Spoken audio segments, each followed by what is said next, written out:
Hello students.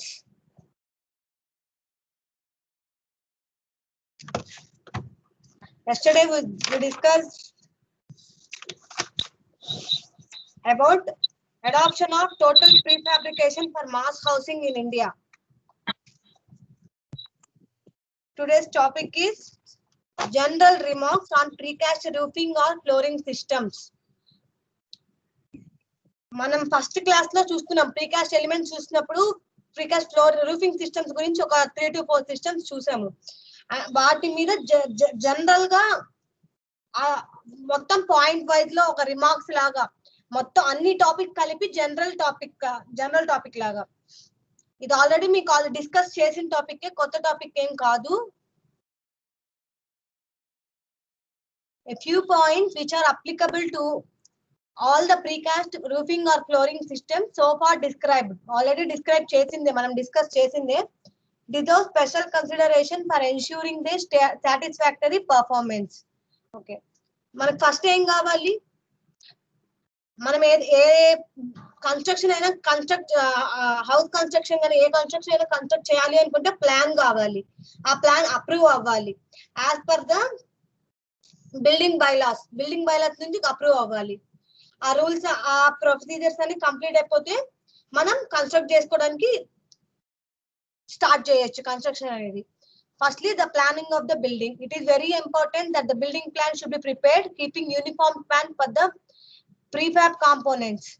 General ga enti manam ee prefabricated components or precast components use cheyali ante manaki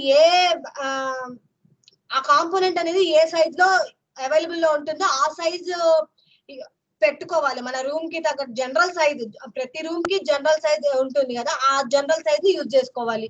ఏదో something little bit differences రావచ్చు, కానీ vast differences వస్తే అది ఆ component అనేది assemble చేయలేము. By doing precast units of only one size will be required in size as well as it will reduce the number of sizes of molds. మనం precast units అనేవి moulds లోనే prepare చేస్తాం కదా, అది చెప్పేది. ఆ మౌల్డ్స్ లో ప్రిపేర్ చేయాలంటే ఆ మౌల్డ్ ఉన్న సైజ్ కి మనం ప్రీకాస్ట్ యూనిట్ ప్రిపేర్ చేస్తాము. ఆ సైజ్ లోనే మనము ఈ కాంపోనెంట్ అసెంబుల్ చేసే అంత ప్లేస్ కూడా మన అంతే ఉంచుకోవాలి.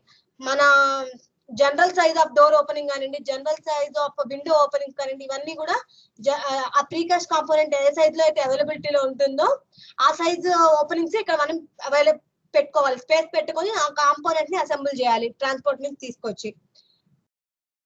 Building plan on cross wall system is well suited for adoption of precast units. Building planning అనేది చాలా ఇంపార్టెంట్ దీంట్లో.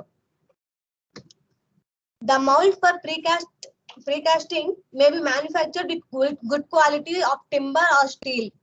Steel molds can be used for large number of castings and will be economical in the long run. Good timber molds may be used for 30 to 40 casting operations. మనము ఆ precast components prepare చేయడానికి use చేసే moulds అనేవి either steel are iron లో ఉంటుంది. Steel moulds use చేస్తే అది steel moulds అనేవి లైఫ్ స్పాన్ చాలా ఎక్కువగా ఉంటుంది. Number of castings more than 100 to 200 castings కూడా చేసుకోవచ్చు. బట్ టింబర్ మౌల్డ్స్ అనేవి 30 to 40 కాస్టింగ్స్ వరకు యూజ్ అది బాగుంటుంది. తర్వాత అది డ్యామేజ్ అయ్యే ఛాన్సెస్ ఉన్నాయి. సో మనం ఎక్కువగా స్టీల్ మౌల్డ్స్ యూజ్ చేస్తాము. The precast units may be designed by common methods of structural design, adopting ultimate load method of design or limit state method as per the codal provisions. మనం ఏ component చేస్తున్నా కానీ precast component మన limit state method or working stress method మీకు తెలుసుంటుంది. RCC లో వచ్చిందా? ఈ methods అనేవి start అయినాయా? హలో మేడం, ఆర్సిసి లో ఈ మెథడ్స్ వచ్చినాయి అమ్మా. Limit state method, working stress method start అయిందా? లేదు మేడం, ఆర్సిసి నిన్నే స్టార్ట్ చేశారు మేడం. ఆర్సిసి నిన్నే స్టార్ట్ చేశారు. ఓకే, మీకు ఈ కోడ్ బుక్ తెలుసా? IS 456 కోడ్ బుక్ తెలుసా అసలు మీకు? మేడం చెప్పారు మేడం. అదే ఆర్సిసి మేడం చెప్పారు మేడం కోడ్ బుక్ తీసుకోండి అని. ఓకే ఓకే, ఇంకా అవన్నీ తెలుసుంటే బాగుంటుంది. ఆ మెథడ్స్ అవన్నీ ఆ మెథడ్స్ యూజ్ చేసి ఆ కోడ్ బుక్ ని యూజ్ చేసి మనము ఈ కాంపోనెంట్ అనేది ఎన్ని బార్స్ యూజ్ చేయాలి అవన్నీ ఆ కోడ్ బుక్ లో ఉంటుంది. ఎంత సిమెంట్ యూజ్ చేయాలి అవంతా కూడా ఆ కోడ్ బుక్ లో ఉంటుంది. ఆ కోడల్ యూజ్ చేసుకొని మనము ఇప్పుడు బార్స్ అనేది మనం అనుకుంటున్నాం కదా, 3 బార్స్ పెట్టాలి, 6 mm డయా ఇట్లాంటివి అనుకుంటున్నాం కదా, అవన్నీ కూడా మనము ఆ కోడ్ బుక్ లో చూడొచ్చు. ఆ కోడ్ బుక్ పేరు కూడా IS 456 2000. అది డౌన్లోడ్ చేసుకోండి మీరు, యూజ్ అవుతుంది. అది మీకు చాలా ఇంపార్టెంట్. అది లైఫ్ లాంగ్ ఇక్కడ నుంచి చాలా ఇంపార్టెంట్. అది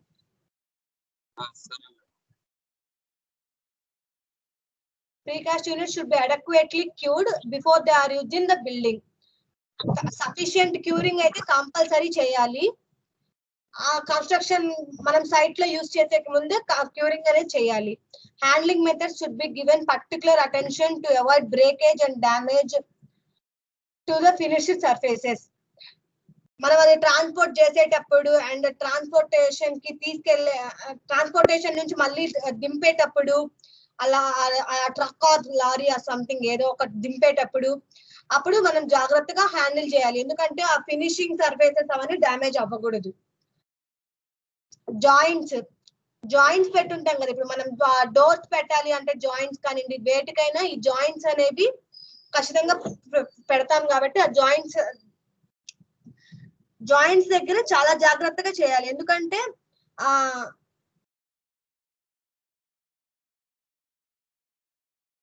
అక్కడ స్ట్రింకేజ్ ప్రాబ్లమ్స్ రాకుండా ఆ జాయింట్స్ దగ్గర వాటర్ ప్రూఫింగ్. ఇప్పుడు స్టీల్ జాయింట్ పెట్టామంటే అక్కడ ఎక్కువ వాటర్ క్యూరింగ్ చేసినా కూడా అక్కడ రస్ట్ ఏర్పడే ఛాన్సెస్ ఉంది మళ్ళా. సో అక్కడ జాయింట్స్ దగ్గర వాటర్ ప్రూఫింగ్ చేయకూడదు.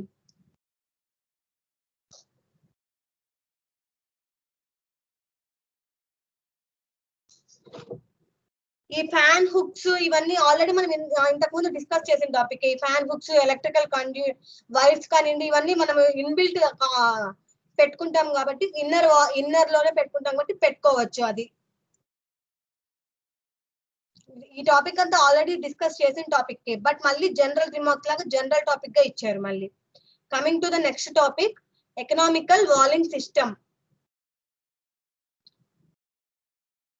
ఇప్పుడు మన హౌస్ కి రూఫ్ ఎంత ఇంపార్టెంట్, వాల్ కూడా అంతకంటే major important.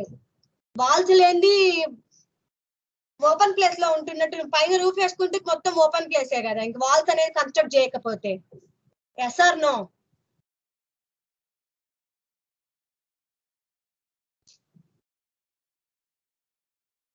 Hello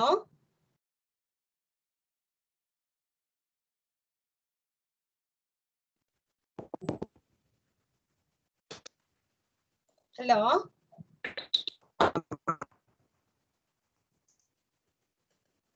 Wall is one of the important structural element in building and housing construction, which on an average accounts for 25 to 30% of cost of construction in civil work. Roof ఎంత important, wall కూడా అంతే important. And roof కి 25% of cost కానివ్వండి, materials కానీ utilise అయిపోతుంది. And remaining 25 to 30% of cost, materials ఇవన్నీ కూడా ఈ వాల్స్ కన్స్ట్రక్షన్ లో యూటిలైజ్ అయిపోతుంది. ఇక రిమైనింగ్ మెటీరియల్స్ కి ఇంటీరియర్ డెకరేషన్స్ కానివ్వండి, రిమైనింగ్ కాస్ట్ కి మెయిన్ స్ట్రక్చర్ ఈ వాల్స్, రూఫ్, కాలమ్స్, ఫౌండేషన్ ఇవి వేసామంటే ఇవి కంప్లీట్ అయిపోయిందంటే 60% ఆఫ్ కన్స్ట్రక్షన్ అనేది కంప్లీట్ అయిపోతుంది. ఇక రిమైనింగ్ 40% మనం ఏం చేస్తాం, ఇంటర్నల్ డెకరేషన్, ఇంకా wood windows, steel, iron grills ఇవన్నీ చేస్తే 80% వరకు కన్స్ట్రక్షన్ కంప్లీట్ అవుతుంది. జనరల్ గా మనం వాల్స్ దేంతో కన్స్ట్రక్ట్ చేస్తాము, brick masonry or stone masonry. ఆ టూ పాపులర్ స్టోన్ మ్యాసనరీతో కన్స్ట్రక్ట్ చేస్తాము.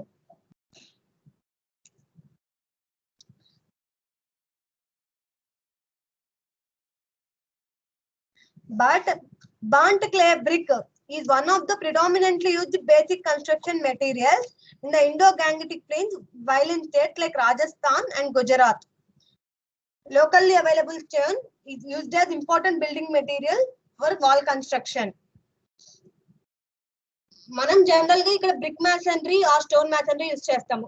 But in north states like Rajasthan and Gujarat అక్కడేమో వచ్చేసి బాంట్ క్లే బ్రిక్ అని యూజ్. క్లే బ్రిక్ అంటే మట్టి బ్రిక్, అది యూజ్ చేస్తారు. ఎందుకంటే అక్కడ అవైలబుల్ అయ్యే స్టోన్ కానివ్వండి, అక్కడ లోకల్ మెటీరియల్స్ అవి. ఇక్కడ జనరల్ గా మనం బ్రిక్స్ యూజ్ చేస్తాము, నార్మల్ బ్రిక్స్ యూజ్ చేస్తాము. CBRI central building research institute రూర్కేలో ఉండే రీసెర్చ్ ఇన్స్టిట్యూట్ వాళ్ళు ఎన్నో ఇన్నోవేషన్స్ తర్వాత మనకి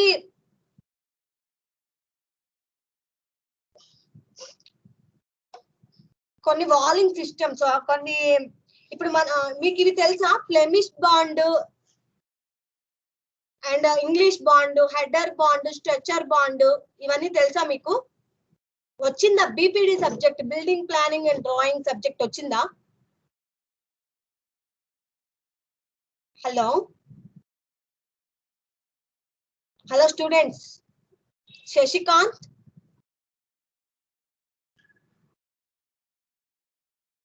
శశికాంత్, హలో మేడం.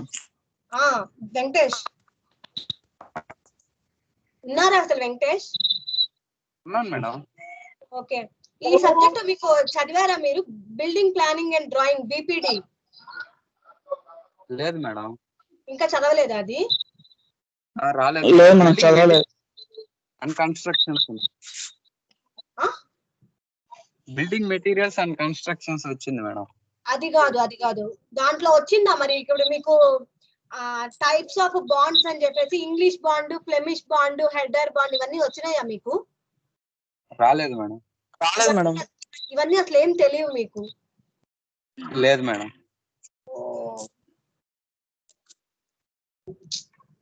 ఇవన్నీ తెలియకపోతే ఇప్పుడు ఇది చెప్పడం చాలా కష్టం అమ్మా, చెప్పాలంటే.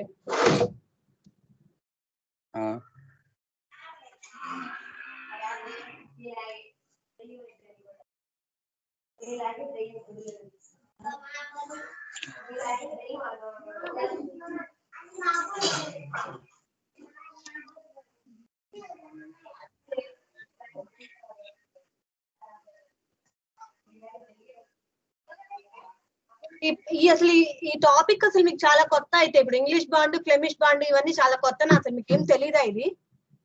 లేదు మేడం, ఏం తెలియదు. ఇవన్నీ లేదు మేడం, అసలు రాలేదు మేడం. ఎంత చాలా ఇంపార్టెంట్ టాపిక్ అమ్మా అయితే.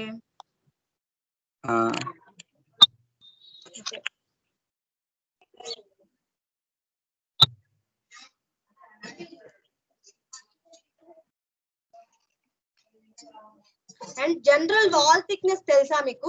జనరల్ వాల్ థిక్నెస్ చెప్పండి తెలిస్తే.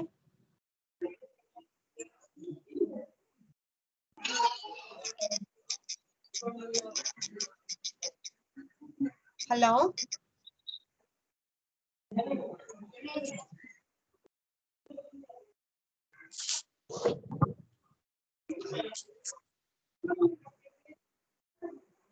స్టూడెంట్. జనరల్ వాల్ థిక్నెస్ తెలుసా? లేదు మేడం. వాల్ థిక్నెస్ జనరల్ గా ఎంత వాల్ థిక్నెస్ పెడతారు? థిక్నెస్ ఆఫ్ వాల్ తెలీదా? 4.5 అలా ఉంటుంది మేడం. అంటే 4 ఇంచ్ వాళ్ళు, 9 ఇంచ్ వాళ్ళు, అది ఓకే. అది మన లోకల్ లాంగ్వేజ్, అది మ్యాసన్ లాంగ్వేజ్ అంటారు. జనరల్ గా మన టెక్నికల్ లాంగ్వేజ్ లో 230 mm థిక్నెస్ యూస్ చేస్తారు. 230 mm థిక్నెస్ అది జనరల్ గా మన న్యాచురల్ టెక్నికల్ లాంగ్వేజ్ లో మనది. అండ్ మ్యాసన్ లాంగ్వేజ్ వచ్చేసరికి 4 ఇంచ్ వాళ్ళు, 9 ఇంచ్ వాళ్ళని యూస్ చేస్తారు. ఓకేనా? ఇప్పుడు ఈ ఎకనామికల్ వాలింగ్ సిస్టమ్ లో ఈ సెంట్రల్ బిల్డింగ్ రీసెర్చ్ ఇన్స్టిట్యూట్ వాళ్ళు ఇన్నోవేషన్స్ చేసి జనరల్ గా అయితే ఫ్లెమిష్ బాండ్ యూజ్ చేసి అండ్ ఇంగ్లీష్ బాండ్ యూజ్ చేసి వాల్ కన్స్ట్రక్ట్ చేస్తారు. బట్ వీళ్ళు సింగిల్ బ్రిక్ యూజ్ చేసి ఎట్లా వాల్ కన్స్ట్రక్ట్ చేయాలి అండ్ నెక్స్ట్ వచ్చేసరికి half brick wall and fly ash gypsum brick masonry and precast stone block masonry, ఇవన్నీ use చేసి 19 సెంటీమీటర్ బ్రిక్ వాల్, జనరల్ గా 23 సెంటీమీటర్ అంటే 230 mm కదా, కానీ వీళ్ళు 19 సెంటీమీటర్ వాల్ కూడా కన్స్ట్రక్ట్ చేశారు. ఆ వాటి మీద మొత్తం రీసెర్చెస్ చేసి అది సక్సెస్ఫుల్ అయినట్లు మనకి ఉన్నాయి. మీకు అవి ఒక్కసారి అవి ఎక్స్ప్లెయిన్ చేస్తే బెటర్.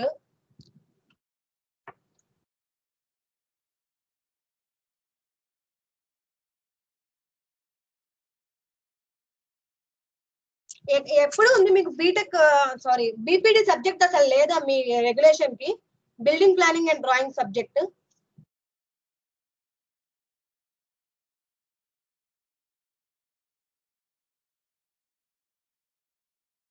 మేడం హలో, ఇప్పటి వరకు రాలేదు మేడం, ఇంకా రావచ్చు తెలియదు మేడం. ఓకే ఓకే, ఇప్పటివరకు అయితే రాలేదు, ఇంకా రావచ్చు అంటారా? అవును. ఇప్పుడు మీకు ఈ నోటేషన్స్ అయినా తెలిసిన, ఇవన్నీ ఇక్కడెక్కడైనా వచ్చినాయా? కాంక్రీట్ నోటేషన్ ఇవన్నీ కూడా ఏం రాలేదా మీకు? డోర్ నోటేషన్ కానివ్వండి. రాలేదు మేడం. అసలు ఆ టాపిక్స్ ఏమి తెలియదు మీకు? తెలియదు మేడం. ఓకే ఓకే ఓకే, నేను నెక్స్ట్ క్లాస్ లో మీకు header bond, stretcher bond, English bond, Flemish bond explain చేస్తా బ్రీఫ్ గా. ఓకే. ఇప్పుడు ఇవి చూద్దాము, జస్ట్ ఈ సింగిల్ బ్రిక్ వాల్ చూద్దాము. ఈ సింగిల్ బ్రిక్ వాల్ అంటే ఇట్లా కన్స్ట్రక్ట్ చేస్తారంటే, ఈ ఫిగర్ లో చూపిస్తున్నాను చూడండి ఒకసారి. ఫిగర్ కనిపిస్తుంది కదా మీకు?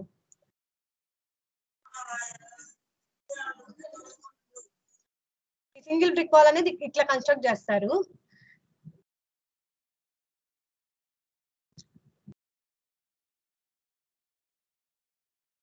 జనరల్ వాల్ థిక్నెస్ వచ్చేసరికి 230 mm.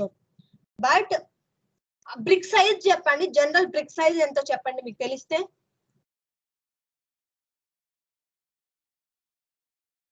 హలో,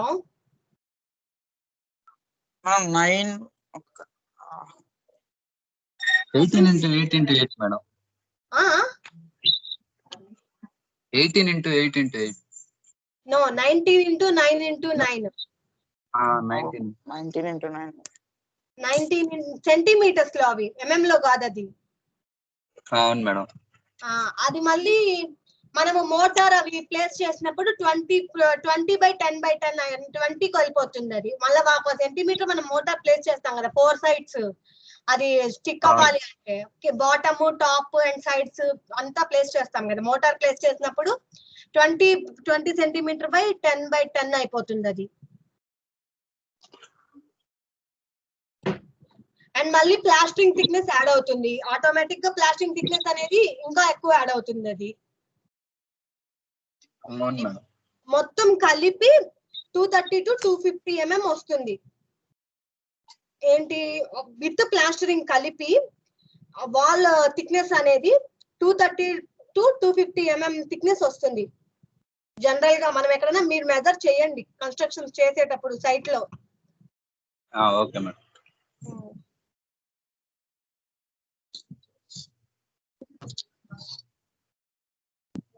ఓకేనా? Till few decades back, it was in practice to construct 2 or 3 storied buildings and houses as the pressure on urban land. Okay. Design of load-bearing walls was earlier made on empirical methods. Okay. Empirical methods అంటే నేను చెప్పినట్టుగానే ఈ Flemish bond and English bond use చేసి construct చేస్తారు. నేను అది రేపు మీకు ఎక్స్ప్లెయిన్ చేస్తాను, అది ఎట్లా కడతారో నేను ఎక్స్ప్లెయిన్ చేస్తాను రేపు మీకు. మీకు అవన్నీ వచ్చినాయని నేను అనుకున్నా, నేను అందుకని అసలు ఆ టాపిక్ తీసుకురాలేదు చెప్పాలంటే. ఆ సబ్జెక్ట్ అయిపోయింది అనుకున్నా నేను. ఓకే, నాకు తెలియదు కదా అందువల్ల. ఓకే, ఈ సింగిల్ బ్రిక్ వాల్ యూజ్ చేయాలి అంటే good quality of bricks use చేయాలి. అండ్ దాని యొక్క కంప్రెసివ్ స్ట్రెంత్ ఎంత ఉండాలి అంటే 7 to 10.5 Nm/mm² ఉండాలి. జనరల్ బ్రిక్ యొక్క మనం యూజ్ చేసే బ్రిక్ యొక్క కంప్రెసివ్ స్ట్రెంత్ ఎంతో తెలుసా అండి మీకు ఎవరికైనా? లేదు మేడం. 5.7 Nm/mm² జనరల్ గా 4 to 6 మధ్యలో ఉంటుంది, అది 4 to 7 మధ్యలో ఉంటుంది. మనం జనరల్ గా ఎక్కువ ఆన్ అన్ యావరేజ్ అన్ని నెంబర్ ఆఫ్ బ్రిక్స్ అనేది టెస్ట్ చేసినప్పుడు ఆన్ అన్ యావరేజ్ లో 5.7 న్యూటన్ పర్ ఎంఎం స్క్వేర్ ఉంటుంది. But single brick thick wall construct చేయాలి అంటే దాని యొక్క బ్రిక్ యొక్క కంప్రెసివ్ స్ట్రెంత్ అనేది 7 to 10.5 Newton per MM square ఉంటే అది అప్పుడు లోడ్ బేర్ చేస్తుంది. ఎందుకంటే మనం డబల్ ఓన్లీ 1 బ్రిక్ తోనే కదా వాల్ కడతాము. అందువల్ల కంప్రెసివ్ స్ట్రెంత్ అనేది ఎక్కువ ఉండే బ్రిక్స్ యూజ్ చేయాలి. అండ్ ఈ బ్రిక్స్ యూజ్ చేసుకొని మనం 4 to 5 స్టోరీస్ కూడా కన్స్ట్రక్ట్ చేయొచ్చు. అండ్ దీని వల్ల కన్జంప్షన్ ఆఫ్ బ్రిక్స్ అనేది సేవ్ చేసుకోవచ్చు. సిమెంట్, స్టీల్ సేవ్ చేయొచ్చు. 15% కాస్ట్ అనేది రెడ్యూస్ చేయొచ్చు. అండ్ ఈ బ్రిక్స్ యూజ్ చేసుకొని మనం ఈ వాల్ అనేది యూజ్ చేసుకొని single brick thick wall use చేసుకొని చాలా కన్స్ట్రక్షన్స్ ఇక్కడ 4 స్టోరీ టెనిమెంట్స్ అంటే 400 బిల్డింగ్స్ యూజ్ చేశారు. 4 స్టోరీ బిల్డింగ్స్ అనేవి 400 బిల్డింగ్స్ కన్స్ట్రక్ట్ చేశారు తమిళనాడులో ఆల్రెడీ ఈ టెక్నిక్ యూజ్ చేసుకొని.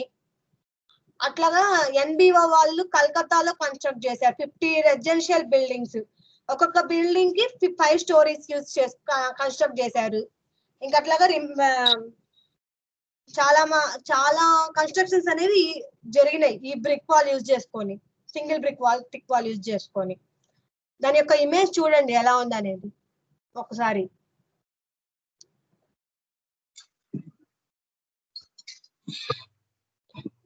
అండ్ మీకు ఒక చిన్న రూల్ ఏంటి అంటే ఇప్పుడు ఇక్కడ బ్రిక్ అనేది జాయింట్ ఉంటుంది కదా. ఇప్పుడు ఒక బ్రిక్ కి ఇంకొక బ్రిక్ కి జాయింట్ ఉంటుంది కదా కింద బాటమ్ లేయర్ లో. వింటున్నారా అందరూ? వింటున్నాం మేడం. వినండి, కొంచెం ఇంపార్టెంట్ ఇవన్నీ బేసిక్ రూల్స్. ఇవన్నీ చెప్పాలంటే మనం సైట్ లో అయినా టెక్నికల్ గా మనం సబ్జెక్ట్ ప్రకారం అయినా ఇది ఇంపార్టెంట్ రూల్స్ ఇవన్నీ. ఇప్పుడు ఒక బ్రిక్ పెడతామండి, బ్రిక్ పక్కన బ్రిక్ పెడుతున్నాము. బ్రిక్ పెట్టినప్పుడు అట్లా కంటిన్యూస్ గా ఒక 1 లేయర్ బాటమ్ లేయర్ పెడతాము. దానిపైన ఇంకో లేయర్ పెట్టినప్పుడు చూడండి ఆ జాయింట్ మ్యాచ్ అవ్వకూడదు. జాయింట్ మధ్యలో అది గమనించండి. అది పైన ఇంకో పై బ్రిక్ కవర్ అవుతుంది మేడం. అది జాయింట్ సేమ్ ప్లేస్ లో రాకూడదు. అవును మేడం, చూసాం మేడం. ఇవన్నీ ఆ సబ్జెక్ట్ లో వస్తాయి. జనరల్ గా బిల్డింగ్ ప్లానింగ్ అండ్ డ్రాయింగ్ అనే సబ్జెక్ట్ లో వస్తాయి ఇవన్నీ. బట్ మీకు ఆ సబ్జెక్టే అవ్వలేదు అంటున్నారు కాబట్టి చెప్తున్నా నేను.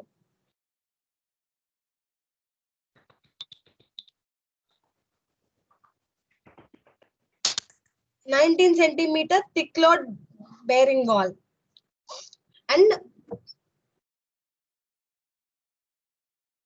లోడ్ బేరింగ్ వాల్ కి నాన్ లోడ్ బేరింగ్ వాల్ కి డిఫరెన్స్ ఏమైనా చెప్పండి ఎవరైనా.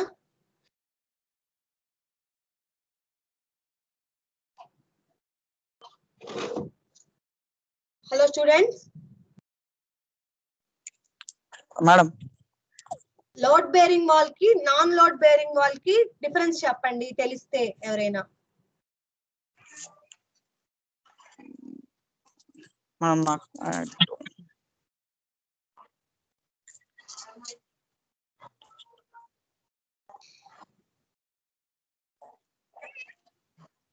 తెలుసా ఎవరికైనా లోడ్ బేరింగ్ వాల్ కి నాన్ లోడ్ బేరింగ్ వాల్ కి? ఓకే, లోడ్ బేరింగ్ వాల్ అంటే ఏం లేదు, మనకి outer surface of the building ఉంటుంది కదా, అవుటర్ సర్ఫేస్ మీదే కదా. ఇప్పుడు మనకి ఇప్పుడు ఒక సింగిల్ స్టోరీ బిల్డింగ్ తీసుకోండి. సింగిల్ స్టోరీ బిల్డింగ్ అనేది స్లాబ్ మీద పడే లోడ్ అంతా బీమ్ టు కాలమ్స్ అట్లా ట్రాన్స్ఫర్ అవుతూ కాలమ్స్ టు ఫౌండేషన్ ట్రాన్స్ఫర్ అవుతుంది కదా. లోడ్ అనేది మీరు స్ట్రెంత్ ఆఫ్ మెటీరియల్స్ చదువుంటారు కదా. చదివాం మేడం. ఎక్కడైనా కానీ ఇప్పుడు జనరల్ గా సింగిల్ స్టోరీ బిల్డింగ్ తీసుకుంటే స్లాబ్ మీద పడే load beam to columns to foundation అట్లా ట్రాన్స్ఫర్ అవుతూ ఉంటుంది. అండ్ మనం కాలమ్స్ ని ఇప్పుడు 4 కాలమ్స్ తీసుకున్నాము. 4 కాలమ్స్ కి వాల్ కడతాం కదా. అవుటర్ వాల్స్ అనేవి అప్పుడు ఆ వాల్ కి కూడా లోడ్ పడుతుంది కదా. అవుటర్ లో ఉండే ప్రతి వాల్ కి లోడ్ పడుతుంది మేడం. సో ఆ వాల్స్ అన్నిటిని లోడ్ బేరింగ్ వాల్స్ అంటారు. ఇప్పుడు మధ్యలో మనం మిడిల్ పార్టీషన్ వాల్స్ కొన్ని చేస్తాము రూమ్స్ గా డివైడ్ చేయడానికి, అవును మేడం. అవి నాన్ లోడ్ బేరింగ్ వాల్స్. వాటికి అంత లోడ్ ఉండదు కదా. అవును మేడం, కొంచెం కంపేర్ లోడ్ టు ఉంటుంది. Outer surface of outer walls కి ఇన్నర్ వాల్స్ కి అంత లోడ్ అనేది ఉండదు కదా, తక్కువ ఉంటుంది. ఉంటుంది బట్ తక్కువ ఉంటుంది లోడ్ అనేది. తక్కువ ఉంటుంది కానీ తక్కువ ఉంటుంది కంపేర్ టు దట్, అంతే కదా. అంతే మేడం.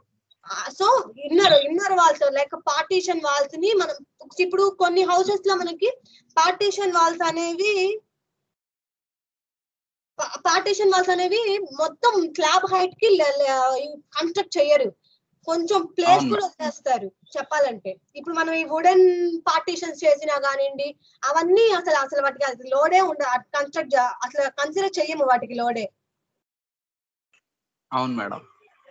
అట్లాంటివన్నీ నాన్ లోడ్ బేరింగ్ వాల్స్ కింద వెళ్తుంది కదా అవన్నీ. అవును మేడం.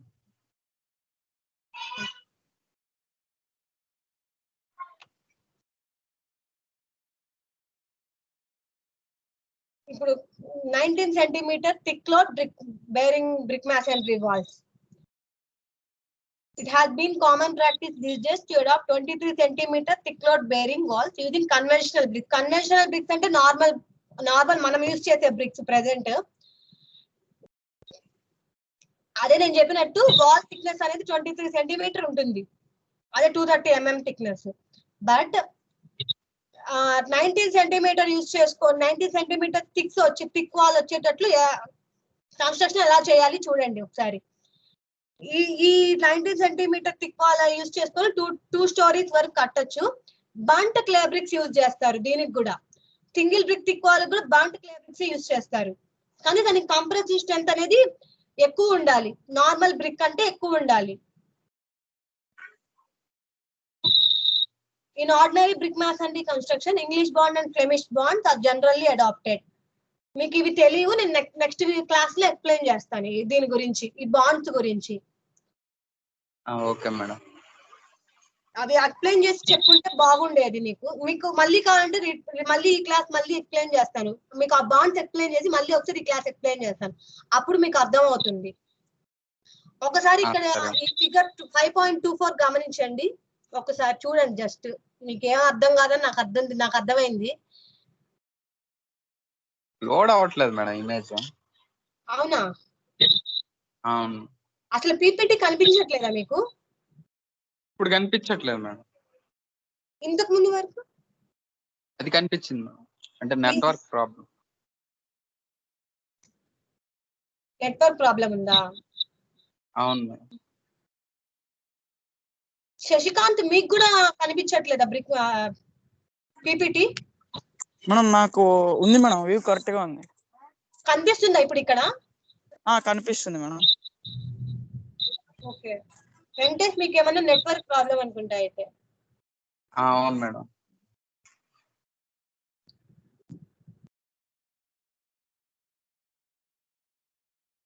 వస్తుందా నా సిగ్నల్ అయితే? ఏమన్నా రావట్లేదా?